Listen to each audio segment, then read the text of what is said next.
اللہ کا تعارف کروایا، وہ اللہ ہے جس نے پیدا کیا ہے، جس کی حکومت ہے، راج ہے، ناپاک نطفوں سے شکلیں بناتا ہے، ماں کے پیٹ کے اندر پروان چڑھاتا ہے، روح ڈالتا ہے، چاروں طرف کے اندھیروں کے اندر مصوری کرتا ہے، مقررہ مدت پر ماں کے رحم سے باہر نکالتا ہے، ماں کی چھاتی سے سردی میں پیدا ہو تو گرم، گرمی میں پیدا ہو تو ٹھنڈا دودھ جاری کرتا ہے، ماں اور باپ کے دل کے اندر محبت ڈال دیتا ہے، ماں اور باپ کو بچوں کا نوکر بنا دیتا ہے، اس کی پرورش کرتے ہیں، اس کے لیے پھرتے ہیں، کماتے ہیں، دکھ جھیلتے ہیں، سب کچھ۔ پھر یہ جب بچہ تھوڑا تھوڑا بڑا ہوتا ہے اور پھر اس بچے کی ہڈیاں اور اس بچے کے بال اور کھال، اس کے جسم کے سارے اعضاء وہ بڑھاتا ہے، پھر تھوڑے دنوں میں اس کا چلنا شروع ہوتا ہے، بڑھنا شروع ہوتا ہے، ہڈیاں قوی ہوتی ہیں، مضبوط ہوتی ہیں، پھر یہ جہاں پہنچتا ہے، پھر تھوڑے دنوں کے بعد جب اس کی ہڈیاں مضبوط ہو جاتی ہیں اور اس کے قوی مضبوط ہو جاتے ہیں، پھر یہ نافرمانیاں کرتا ہے، حکموں کو توڑتا ہے، خواہشوں پر چلتا ہے۔ قرآن میں اللہ نے کہا أَفَرَأَيْتُم مَّنِ اتَّخَذَ إِلَٰهَهُ، تم نے ایسے شخص کو نہیں دیکھا، تم نے ایسے شخص کو نہیں دیکھا جس نے خواہشات کو اپنا معبود بنا رکھا ہے، تم نے ایسے شخص کو نہیں دیکھا جو نافرمانیاں کرتے ہیں، تم نے ایسے شخص کو نہیں دیکھا جو چاہتوں کو اپنا معبود سمجھے۔ اس لیے ایک حدیث میں آتا ہے أُبْغَضُ إِلَٰهٍ عُبِدَ فِي الْأَرْضِ عِندَ اللَّهِ تَعَالَىٰ هُوَ الْهَوَىٰ۔ دنیا میں بہت سے خداؤں کی عبادت کی جاتی ہے، کوئی سورج کو خدا مانتا ہے، کوئی ستاروں کو خدا مانتا ہے، کوئی چشموں کو۔ ہم ایک ملک میں گئے، انہوں نے کارپیٹ بچھایا ہوا تھا ایک کمرے کے اندر، اے سی چلائے ہوئے تھے اور سور باندھے ہوئے تھے لمبی لائن میں۔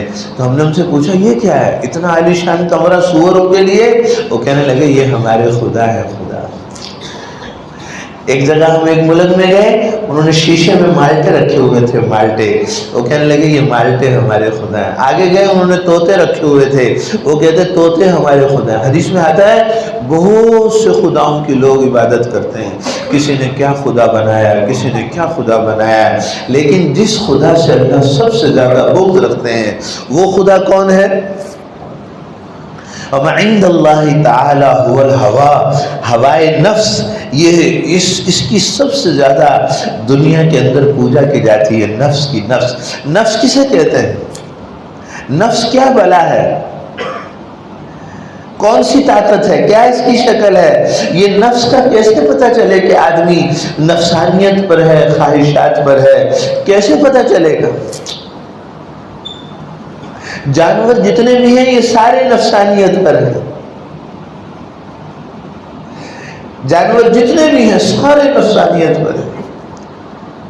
ادھر ایک جانور ذبح ہو رہا ہے اور دوسرا وہاں بیٹھا ہوا ہے، اس کو اس کے ذبح ہونے سے کوئی اسے نفسانیت کہتے ہیں۔ انسانوں میں بھی یہ نفسانیت آتی ہے، کچھ انسان ایسے ہیں سامنے کوئی ذبح ہو رہا ہے، یہ کہتا ہوتا رہے، مجھے اس سے کیا ہے، میں اپنی جان بچاؤں۔ ایک یہ جانوروں کی حیوانیت اور نفسانیت کا درجہ ہے۔ اور کچھ جانور ایسے ہیں وہ مل جل کر دوسرے جانور کو پھاڑتے ہیں، دھاڑتے ہیں، مارتے ہیں، اس کو نوچتے ہیں، اس کی بوٹی الگ الگ کر دیتے ہیں۔ ایک یہ بھی درجہ ہے نفسانیت کا، حیوانیت کا۔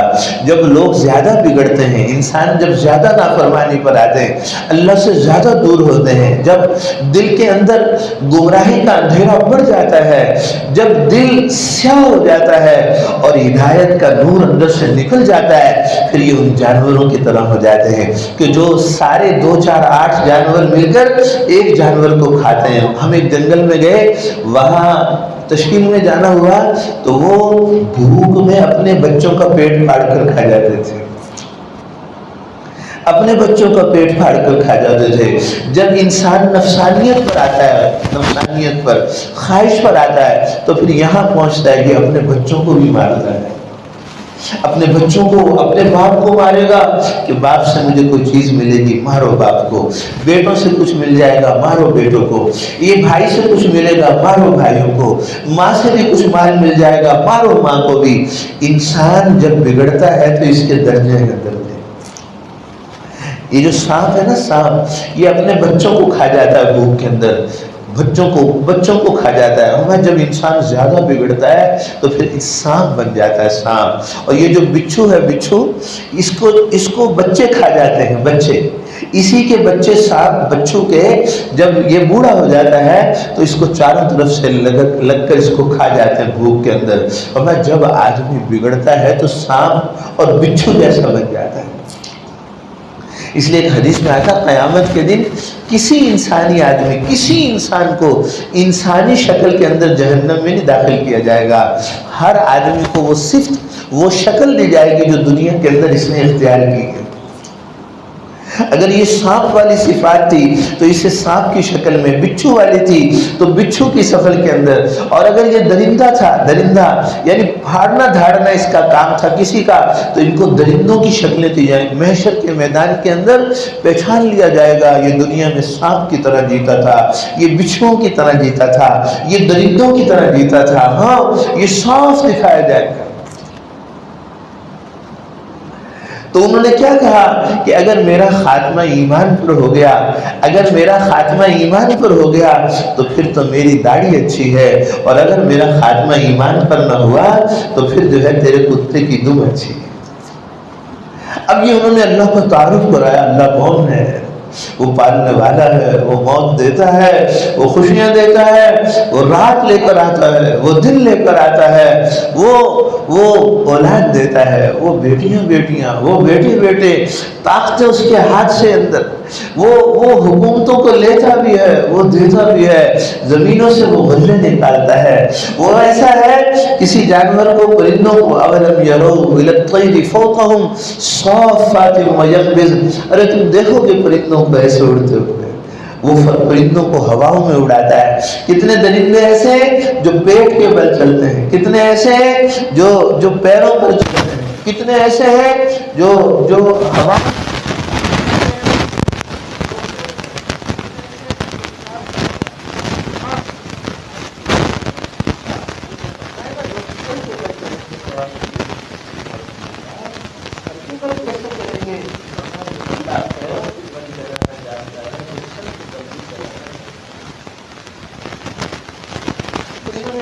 تعارف کرایا. تو اس بادشاہ نے کہا کہ ابھی تو میں بادشاہ نہیں, میرا باپ بادشاہ ہے, جب میں بادشاہ بن جاؤں تو یہ پیغام لے کر میرے پاس آنا.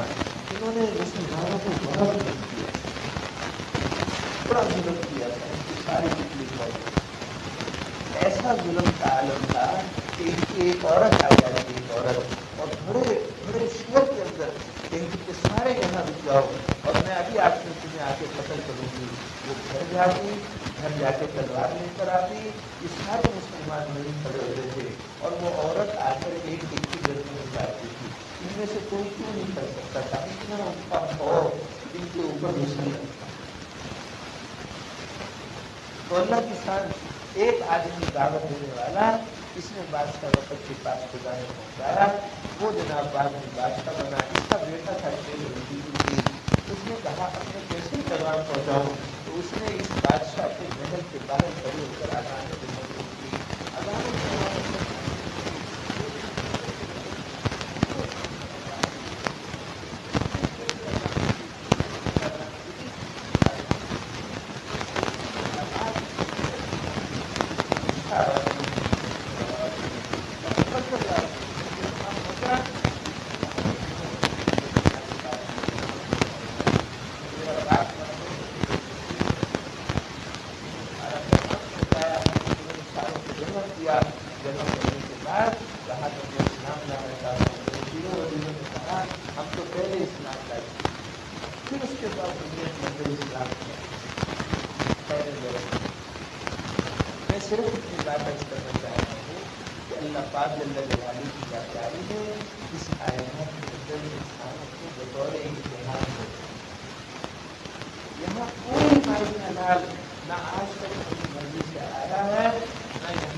لوٹتا ہے، نہ کوئی چور کسی کے ہاں جا کر اپنی مرضی سے چوری کرتا ہے۔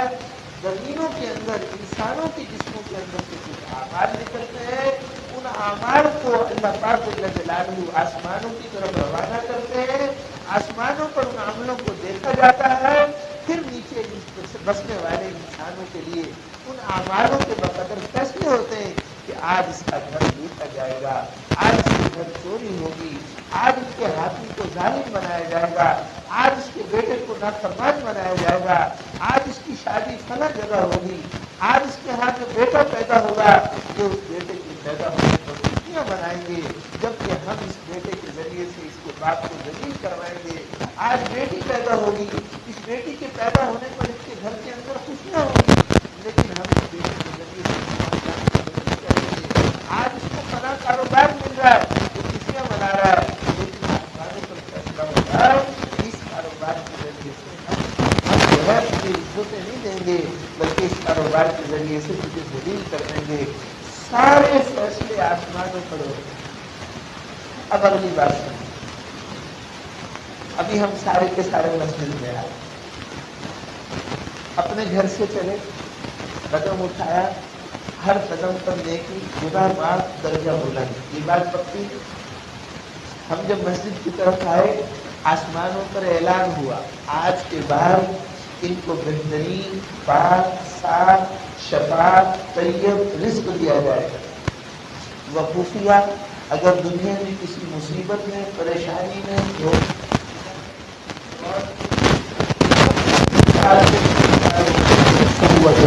اللہ مصیبت سے، پریشانی سے، دھوکے سے نکالے گا۔ وہی ماتا الجنہ، یہ جیسے ہی مرے گی مرتے ہی جنت میں داخل کر دیا جائے گا۔ یہ مسجد کی طرف جب ہمارے قدم اٹھے، آسمانوں کے 3 فیصلے ہو چکے ہیں۔ اب ساری دنیا کی حکومتیں مل جائیں، جن کے قدم مسجد کی طرف اٹھ کر مسجد کی طرف آئے ہیں، یہ ساری کی ساری حکومتیں مل کر اللہ کی قسم خدا کے ان 3 فیصلوں سے ان آدمیوں کو دور نہیں کر سکتی۔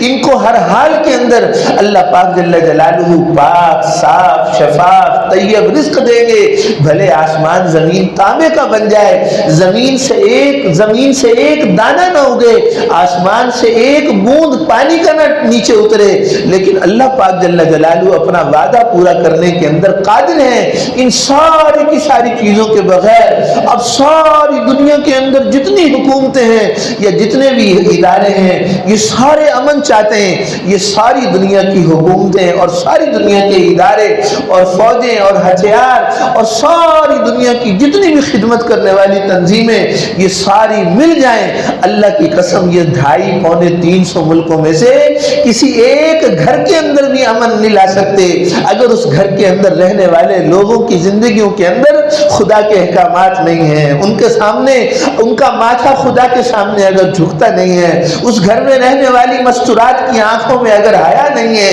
اس گھر کے اندر ماں اور باپ اگر اپنے بچوں کی دینی تربیت نہیں کر رہے، تو اس گھر کے اندر اچھے حالات آ جائیں اور اس گھر کے اندر سے راحت نکلے، بھلے اس گھر کے اندر 50 کروڑ روپے کی گاڑی کھڑی ہوئی ہے اور وہ گھر 1 ارب روپے کا بنا ہوا ہے اور اس آدمی کے 10,000 نوکر ہیں، لیکن یہ ساری چیزیں مل کر اس گھر میں راحت نہیں دلا سکتی، کیونکہ راحت کا تعلق تو گھر سے مسجد کی طرف اٹھنے والے قدم کے ساتھ ہے، چیزوں کے ساتھ نہیں ہے، چیزوں کے ساتھ نہیں ہے۔ یہ صاف اعلان ہے، حدیث مبارکہ کے اندر آتا ہے، جس زمانے کے اندر لوگ ناپ اور تول کے اندر کمی کریں گے، ناپ اور تول کے اندر کمی کریں گے۔ اب ناپ اور تول میں کمی کرنے سے نظر آتا ہے کہ اتنا گز کپڑا مجھے بچ گیا، اتنا گز دھاگا مجھے بچ گیا، اور تولنے میں یہ نظر آتا ہے کہ اتنا کلو سامان مجھے بچ گیا اور آج کی میری آمدنی بڑھ گئی، اور وہاں کہا جا رہا ہے الا قطع عنہم الرزق، اب اس گھر سے جنہوں نے ناپ اور تول میں کمی کی ہے، ہم ان کے رزق سے برکت کو اٹھائے لیں گے، ان کے پیسے ہسپتالوں میں لگوائیں گے، ان کے پیسے ان کی اولادوں کے ذریعے نافرمانی پر لگوائیں گے۔ کتنے باپ مجبور ہیں جن کی اولادیں پیسہ خراب کرتی ہیں، پیسہ برباد کرتی ہیں، خدا کی نافرمانی میں لگاتی ہیں۔ کتنی اولادیں ایسی ہیں جو ایسے کام کرتی ہیں جس کی وجہ سے ان کے والدین کی سارے علاقے میں نظریں جھک جاتی ہیں، وہ کسی کو چہرہ دکھانے کے قابل نہیں رہتے۔ اس کی وجہ یہ نہیں ہے کہ ان کا بیٹا خراب نکل آیا، اس کی وجہ یہ ہے کہ اس گھر کے اندر اللہ کی نافرمانی ہوئی ہے، اس کی وجہ یہ ہے کہ انہوں نے جو رزق کمایا ہے اس میں خدا کا حکم توڑا ہے، ناپ تول میں کمی۔ اس لیے حدیث کے اندر آتا ہے کہ جس زمانے کے اندر خیانت کی جائے گی، خیانت کی جائے گی، مال میں خیانت، اللہ نے اولاد دی اس کی تربیت اچھا نہیں کر رہا، یہ بھی خائن ہے۔ اللہ پاک نے اس کو طاقت دی ہے، طاقت کا استعمال صحیح نہیں کر رہا، یہ بھی خائن ہے۔ اللہ نے حسن دیا ہے، حسن کا استعمال صحیح نہیں کر رہا، یہ بھی خائن ہے۔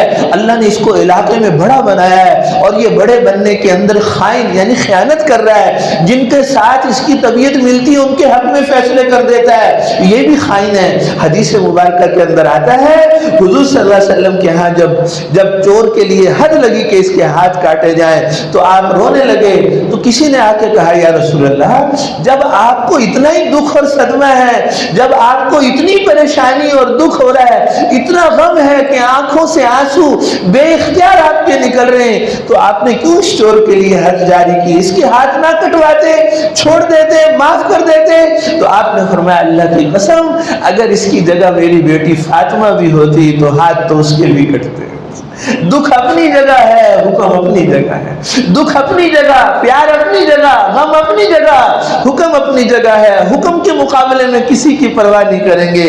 ایک علاقے کے اندر ایک بادشاہ کا بیٹا قتل ہوا، قتل کرنے والے نے اس بادشاہ کے گھر میں جا کے کہا مجھے پناہ دے دو، وہ اندر چلا گیا، اس نے اس کو پناہ دے دی۔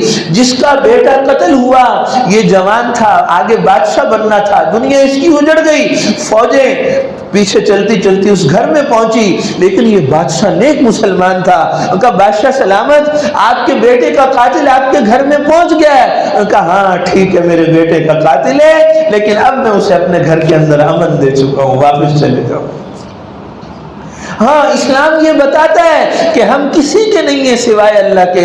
حضور اکرم صلی اللہ علیہ وسلم سفر پر گئے، واپسی جب آئے تو عبداللہ بن سلول جو منافقوں کا سردار تھا، اس کا بیٹا جو عبداللہ تھا مدینے کے باہر تلوار نکال کر کھڑا ہو گیا، کہنے لگا اللہ کی قسم اس وقت تک تجھے مدینے میں داخل نہیں ہونے دوں گا جس وقت تک تو اس کا اقرار نہ کر لے کہ تو ذلیل ہے اور محمد صلی اللہ علیہ وسلم وہ عزت والے ہیں اور تجھے ذلیل کیا گیا ہے، ان کو عزت دی گئی ہے۔ کیونکہ اس نے مدینے کے باہر یہ کہا تھا کہ ہم مدینے میں جا کر ان ذلیل لوگوں کو مدینے سے باہر نکال دیں گے۔ بیٹا مسلمان تھا، باپ منافق تھا، لیکن ساتھ چلتا تھا حضور کے۔ حضور صلی اللہ علیہ وسلم نے اس منافق پتا تھا یہ منافق ہے، اور اسی نے اس جب تہمت حضرت اما عائشہ رضی اللہ تعالی عنہ پر جب تہمت لگی تو اس کا سب سے زیادہ اس کے اندر ہاتھ تھا۔ حضور کو پتا تھا کہ اس نے میرے گھر کو بدنام کیا، میری بیوی کو۔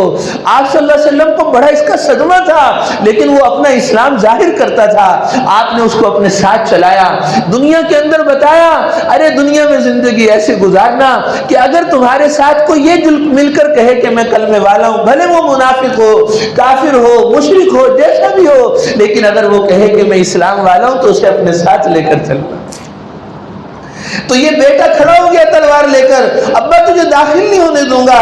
تو اس نے وہاں کھڑے ہو کر اقرار کیا کہ میں ذلیل ہوں اور محمد صلی اللہ علیہ وسلم عزت والے ہیں، میں ذلیل ہوں اور محمد صلی اللہ علیہ وسلم عزت والے ہیں۔ فتح مکہ ہوا، فتح مکہ کے موقع پر آپ حرم کے اندر داخل ہوئے۔ جب حرم میں آپ داخل ہوئے تو آپ صلی اللہ علیہ وسلم نے حرم میں داخل ہو کے لمبا سجدہ کیا، مطاف کے اندر آپ گڑ گڑا کے رونے لگے، کیونکہ یہ وہ جگہ تھی جب آپ مکے سے جانے لگے تو طلحہ کو آ کر کہا تھا اے طلحہ مجھے اس بیت اللہ کے اندر یعنی مجھے یہاں 2 رکعت نفل پڑھنے دے، کہ نہیں تمہیں نفل نہیں پڑھنے دیں گے۔ حضور بڑا روئے کہ کیا تو تو ہمارے ہاتھ میں سارا بیت اللہ کا نظام تھا، ہمارے ہاتھوں میں اس کی چابی، ہمارے علاوہ اس کو کوئی دیکھ، اور آج مجھے اسلام کی وجہ سے بیت اللہ میں نماز کی اجازت نہیں ہے۔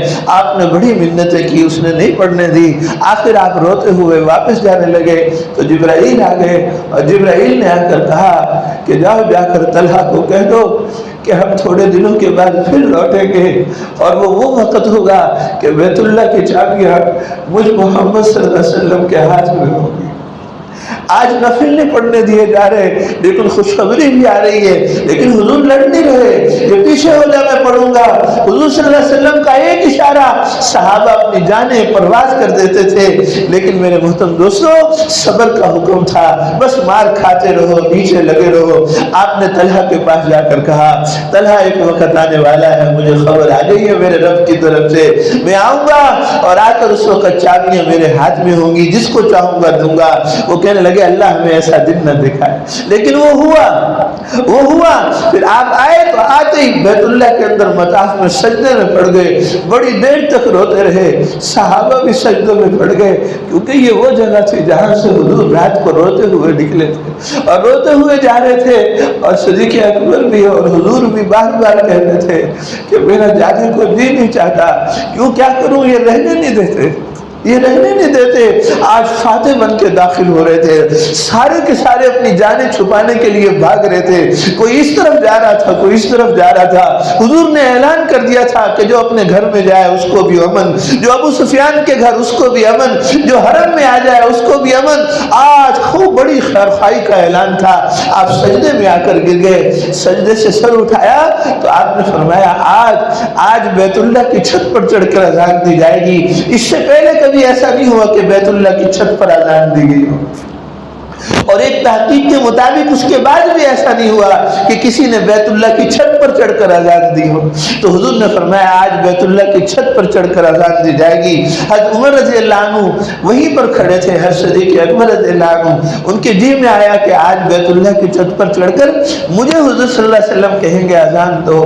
پھر عمر نے کہا مجھے کہیں گے، اور پھر حضرت علی نے کہا مجھے، عثمان نے کہا مجھے، لیکن حضور اکرم صلی اللہ علیہ وسلم نے کہا کہ بلاؤ بلال کو، بلاؤ بلال کو۔ بلال آج بیت اللہ پر کھڑے ہو کر اذان دیں گے، اور یہ وہ تھے کہ اس ہاتھ میں بھی رسیاں، اس ہاتھ میں بھی رسیاں، اس ہاتھ میں بھی بیڑیاں، پیر میں بیڑیاں، اور جانوروں کی طرح ان کے ہاتھوں کو کھینچا جاتا تھا، اور سینے کے اوپر چٹانیں بڑی بڑی رکھی جاتی تھی، جسم سارا گل جاتا تھا ان کا، لیکن دین پر، اسلام پر یہ جمے رہے۔ پھر اللہ نے کیسی عزتیں دی، حضور نے بتایا بس اگر دنیا میں کوئی عزت والا ہے تو وہ دین کے اعتبار سے ہے۔ تو میرے محترم دوستو بھائیو، زندگیاں دینی بنیں گی تو دنیا میں امن آئے گا، راحتیں آئیں گی، چین آئے گا، سکون آئے گا، اور اگر گھروں کے اندر دین نہ ہوا تو یاد رکھنا یہ سامان جتنا مرضی اکٹھا کر لیں، مسجدوں کی آبادی اے سی کے ساتھ اور کولر کے ساتھ اور پنکھے کے ساتھ اور فانوس اور قالینوں کے ساتھ نہیں ہے، مسجدوں کی آبادی تو حضور اکرم صلی اللہ علیہ وسلم والے مبارک اعمال کے ساتھ ہے۔ مسجد نبوی کے اندر پنکھا نہیں تھا، مسجد نبوی میں قالین نہیں تھی، مسجد نبوی کے اندر وضو کرنے کی جگہ نہیں تھی، استنجے کی جگہ مسجد نبوی میں نہیں تھی، چھتیں جو تھی وہ کھجور کے تنوں کی تھی، اور نیچے کنکریاں بچھی ہوتی تھی، کنکریاں۔ مسجد نبوی کی چھت اتنی کمزور اور چھوٹی تھی کہ کتے چھلانگیں مار کر پھلانگ کر اندر آ جاتے تھے، ان کو باہر نکالا جاتا تھا، لیکن یہ مسجد نبوی اعمال سے آباد تھی۔ رات کے کوئی 12 بجے آ جاتا تو وہاں رونے والے رو رہے ہوتے تھے، کوئی ہاتھ اٹھا کے گڑ گڑا رہا ہوتا تھا، کوئی ذکر کر رہا ہوتا تھا، کوئی تلاوت کر رہا ہوتا تھا، کوئی خدا کے سامنے قرآن پڑھ پڑھ کے کانپ رہا ہوتا تھا۔ بڑے سے بڑا کافر مسجد نبوی اس کچی مسجد میں آتا تھا، وہ اپنے کفر پر نہیں رہ سکتا تھا، اپنا کفر چھوڑ کے کہتا تھا اشہد ان لا الہ الا اللہ۔ مسجد اعمال سے آباد تھی۔ 9 سال کے بعد 9 9 سال کے بعد آپ اندازہ تو کریں 9 سال کے بعد مسجد نبوی کے اندر تمیم داری رضی اللہ عنہ نے چراغ جلایا. 9 سال کے بعد چراغ جلایا. حضور اکرم صلی اللہ علیہ وسلم نے چراغ دیکھا اور دیکھ کر کہا اللہ کی قسم آج اگر میری بیٹی ہوتی تو میں تمیم کے نکاح میں دے دیتا. یعنی حضور اکرم صلی اللہ علیہ وسلم مسجد میں چراغ جلانے والے کو اپنی بیٹی، آپ کی ساری زندگی میں ایسا جملہ نہیں ملتا کہ آپ نے کسی کو کہا ہو کہ میں تجھے اپنی بیٹی دے دوں گا. اس موقع پر حضور نے فرمایا کہ اگر میری بیٹی ہوتی تو میں ان کے نکاح میں دے دیتا. وہ مسجدیں ویران ہیں، ان مسجدوں کے اندر کوئی عبادت. اب دیکھو جمعے سے تھوڑی دیر پہلے ہم آئے، جمعہ پڑھ کر ہم چلے جائیں گے، مسجدیں خالی ہو جائیں گی. میرے دوستو مسجدیں نمازوں کے لیے نہیں، صرف نمازیں پڑھی اور چلے گئے. مسجدوں میں اعمال ہوں، مسجدوں کے اندر تعلیم کے حلقے ہوں، ذکر عبادت ہو، قرآن کی تلاوت ہو، بڑے بھی بیٹھے ہوں چھوٹے بھی بیٹھے ہوں. الحمدللہ، تمام تعریفیں اللہ کے لیے. اور جو ہا کی جگہ ہا پڑھتا ہے نا الحمد، یہ کہتا ہے تمام توڑ پھوڑ. اس لیے آتا ہے 60 سال آدمی نماز پڑھتا ہے، ایک دعا اس کی قبول نہیں، ایک نماز قبول نہیں ہوتی.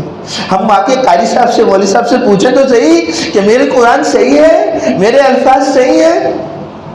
نماز صحیح ہوتی ہے اللہ کے دھیان کے ساتھ، نماز صحیح ہوتی ہے علم کے استحضار کے ساتھ، نماز صحیح ہوتی ہے علم کے مسائل کے ساتھ، نماز صحیح ہوتی ہے اخلاص کے ساتھ، اور نماز صحیح ہوتی ہے اللہ جل جلالہ کی ذات عالی کو راضی کرنے کے ساتھ. نماز کو صحیح، یہ وہ نماز ہے جس سے آسمان زمین کے سارے مسئلے حل ہوتے ہیں. ہم نے میرے دوستوں کھیتوں پر محنت کرنا سیکھی ہے، دکانوں پر، کارخانوں پر، زمینوں پر، لوہے پر، تانبے پر، مٹی پر ہم نے محنت کرنا سیکھی، لیکن نمازوں پر محنت کرنا نہ سیکھی. یہاں نماز پڑھ رہے صحابہ کرام اور یوں کہتے ہیں اللہ اکبر اللہ اکبر. بس اب نماز پر اللہ اکبر کی صدا گونجی اور آسمانوں کے اندر کھلبلی مچ جاتی تھی. جلدی پہنچو میرے بندے نے مجھے پکارا ہے. آج نماز کو کچھ نہیں سمجھا جاتا، 100 روپے کے نوٹ کو کچھ سمجھا جاتا ہے، ہم اللہ اکبر کی طاقت کو کچھ نہیں سمجھتے. ربی بن عامر رستم کے دربار میں جا کر انہوں نے کہا اللہ اکبر، اس کا سارا دربار ایسے ہلنے لگا، کہنے لگے ان کو باہر نکالو، جلدی سے باہر نکالو. انہوں نے پھر کہا اللہ اکبر، اس کا پھر سارا دربار. پھر وہ کہنے لگے لا الہ الا اللہ لا الہ الا، ارے تیرے دربار سے کچھ نہیں ہوتا، ارے تیری فوجوں سے کچھ نہیں ہوتا، ارے تیرے ہتھیاروں سے، ارے یہ تیرے تخت و تاج سے. اس نے اپنے تخت کو سونے سے سجایا ہوا تھا، قالین بڑے عالی شان لگائے ہوئے تھے. انہوں نے کہا لا الہ، ارے تیرے تخت سے کچھ نہیں ہوتا، ارے تو بھی مخلوق، تیرا تخت بھی مخلوق. جب اس کے دل کے اندر سے دنیا کی چیزوں کی عظمت نکل جائے گی پھر اللہ پاک ساری دنیا کو اس کا غلام بنا دیں گے. یہ جو آج مسلمان در در پہ ٹھوکریں کھا رہے ہیں نا اور کھڑے ہوتے ہیں لائنوں کے اندر چیزیں لینے کے لیے، راشن لینے کے لیے، پیسے لینے کے لیے، اور کھڑے ہوتے ہیں بیچارے کمانے کے لیے. اور باہر جا کے کتنے مسلمان، ایک بھائی ہمیں ملا ملیشیا میں نے کہا کتنے دن ہو گئے آپ کو آئے ہوئے؟ بنگلہ دیش کا تھا، کہتے 19 سال ہو گئے گھر واپس نہیں گیا. یاد رکھنا جس وقت تک مسلمان کے دل کے اندر دنیا کی عزت باقی ہے، خدا کی قسم اس وقت تک آسمانوں سے اس کو عزت نہیں مل سکتی. پہلے اس کے دل کے اندر سے دنیا کی عزت اور عظمت اس کے دل سے نکلے گی، پھر خدا ساری دنیا کو اس کا غلام بنائے گا. کہتے ہیں نا لوگ کافروں کو دعوت کیوں نہیں دیتے، کافروں کو اسلام میں کیوں نہیں لاتے؟ یاد رکھنا کافروں کو اس وقت تک دعوت نہیں دی جائے گی جس وقت تک جو کافروں کے دلوں کے اندر یقین ہے، وہ یقین جب تک مسلمانوں کے دلوں کے اندر ہے اس وقت تک کافروں کو دعوت نہیں دی جا سکتی. مسلمان بھی کہتا ہے زندگی مال سے، سونے سے، چاندی، حکومتوں سے اور ایٹموں سے بنتی ہے، اور وہ بھی کہتا ہے زندگی مال سے، ملک سے، سونے، چاندی، ایٹموں سے بنتی ہے. یہاں تو حضور صلی اللہ علیہ وسلم نے قیصر و کسریٰ والوں کو صاف کہا تھا سن لو فوجوں والو، ہتھیاروں والو، طاقتوں والو، سن لو اکثریت والو، قوت والو، طاقت والو، زندگی اعمال سے بنتی ہے.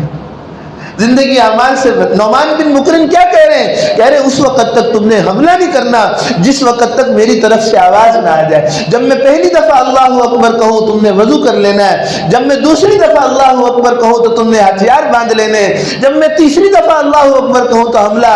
کہتے ہیں کہ کافروں کی طرف سے حملہ ہو گیا, ہتھیار چلنا شروع ہو گئے, تیر آنا شروع ہو گئے, نیز آنا شروع ہو گئے. مسلمان بڑی پریشانی میں, لیکن یہ اللہ اکبر نہیں کہہ رہے اور یہ سارے کہہ رہے ہیں ارے کہو, سامنے سے مقابلہ شروع ہو گیا, ہتھیار آ رہے ہیں. انہوں نے بڑی دیر کے بعد اللہ اکبر, پھر اللہ, جب تیسری دفعہ کہا تو مسلمانوں نے حملہ کیا اور فوراً وہ سارے کے سارے بھاگ گئے. بعد میں نعمان بن مقرن سے پوچھا ارے آپ نے ایسا کیوں کیا؟ ان کی طرف سے تیر چلنا شروع ہو گئے تھے, ان کی طرف سے تلواریں چلنا شروع ہو گئی تھی, ان کی طرف سے نیزہ آنا. کہنے لگے اللہ کی قسم میں اس وقت کو جانتا ہوں جب آسمانوں سے خدا کی مدد اترتی ہے. جس وقت تک وہ مدد میں نے آنکھوں سے دیکھی نہیں. میرے دوستو یہ مسجدوں والے تھے, یہ نماز والے تھے. آج نمازوں کی کوئی حیثیت نہیں, سجدوں کی کوئی حیثیت نہیں. کوئی سجدہ تو زندگی کا ایسا میں اور آپ اپنے آپ سے پوچھیں کوئی ایسا سجدہ ملا ہے آج تک کہ آدھا گھنٹہ گزر گیا, ماتھا پڑا ہے سجدے کے اندر اور بڑ گرا رہے ہیں اور بل بلا رہے ہیں اور آنسو بہ رہے ہیں اور مزہ آ رہا ہے. لوگ کہہ رہے ہیں اسے کیا ہو گیا اور یہ پڑا ہے سجدے کے اندر, یہ پڑا ہے. آج ہم ایسی نمازیں, ایسے سجدے, ایسے رکوع اپنے بنا لیں, سارے عالم کو خدا ہمارے دروں کی ٹھوکروں پر لے آئے گا. آج میرے محترم دوستو ہمیں اپنی طاقتوں کا اندازہ نہیں ہے. تو بہرحال بھائی ہم نیت کریں کہ اس مبارک اور مقدس زندگی کو سیکھیں گے. کون کون اس کے لیے تیار ہے؟ بھئی یہ زندگی سیکھنی چاہیے یا نہیں سیکھنی چاہیے؟ اللہ کے وعدے حق ہیں یا نہیں؟ بھئی کون کون نیت کرتا ہے کہ اپنی نمازوں پر محنت, دینی زندگی سیکھیں گے, شریعت والی زندگی, مسجد کے اعمال میں جڑیں گے, اللہ کے راستے میں نکلیں گے. ایک آدمی مغرب کے بعد ہمارے ہاتھ پہ مسلمان ہوا, افریقہ میں ایک ملک میں تھے. اس نے زندگی کی پہلی نماز عشاء کی پڑھی, عشاء کی, اور اسے کچھ نہیں آتا تھا, نہ کلمہ, نہ فاتحہ, نہ بسم اللہ, نہ اعوذ باللہ. عشاء کی نماز پڑھ کے ہم فارغ ہو گئے. اس نے 2 رکعت نماز نفل کی نیت باندھی. آپ یقین کیجئے کہ پہلی رکعت کے اندر وہ کھڑا تھا اور فجر کی اذانیں شروع ہو گئی تھی.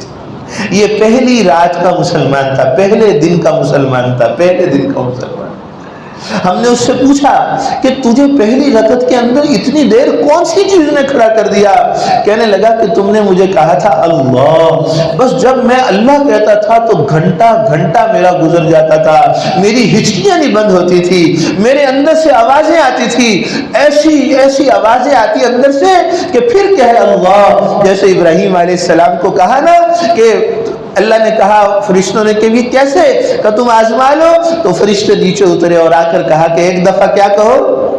فرشتوں نے کیا کہا جی؟ ایک دفعہ کہا نا اللہ, تو انہوں نے بکریاں آدھی دے دی, پھر آدھی کہا کہ چرواہا نہیں چاہیے. میرے دوستو ہمیں مالٹوں کا مزہ تو آتا پتہ ہے, کھانوں کے مزوں کا تو پتہ ہے, کپڑوں کے مزوں کا, عہدے کے مزوں کا, حکومت کے مزے کا, اقتدار کا مزہ تو ہمیں پتہ ہے, سجدوں کے مزے ہمیں نہیں پتہ.